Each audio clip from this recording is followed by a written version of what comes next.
Welcome, King James. I'm a cartoon? I loved getting to see this film. I was very excited for another Space Jam. Talk to me about bringing it to fruition and getting LeBron James on board. You know, LeBron and his company were on the movie long before I got involved. And he was like just the best natural fit, you know, to be that kind of transcendent global iconic superstar that the movie needed. And so, you know, he's the perfect person for that. And basketball is such a, you know, great sport. I love basketball, and the Looney Tunes are just iconic characters that I grew up watching, you know, when I was a kid, you know, from the time that I was in the 70s and 80s, I was watching on Saturday morning cartoons. So, you know, trying to put those two together again and bring them to a new generation with this new technology was a great challenge, but also a great, I don't know, thing to be able to do.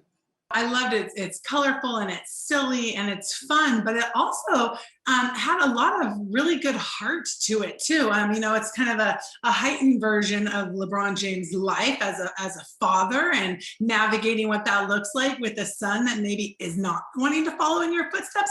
What kind of conversations did you have with him about that, or how did you were you able to pull out kind of that organic performance from him? That was the thing that kind of drew me most to the script, was this relationship between father and son. You know, being a father of three boys myself, you know, it was important to me that this would be the emotional spine of the movie, and that we did, you know, feel something. I think, you know, family movies, you know, in recent years have been, you know, stepping up the game in terms of like what it can be. You know, not just a movie that's just fun and just for kids, but, you know, something for the adults. Something that makes the audience feel something as well, to pull at your heartstrings and resonate. So, you know, LeBron was down for all of that, and, you know, he was able to access, you know, some things that allowed for his performance to be emotionally resonant. And you know, we have the live action, and then we also have the cartoon aspect to it, kind of navigating those realms. How much were you able to see as you did it? Did you kind of go off of locations? What did that look like from a directing standpoint?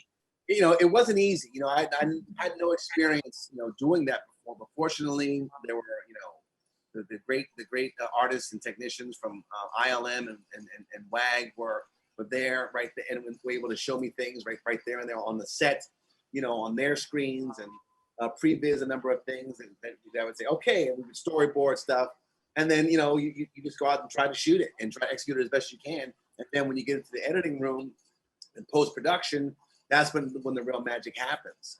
You know, when all these things start to come to life.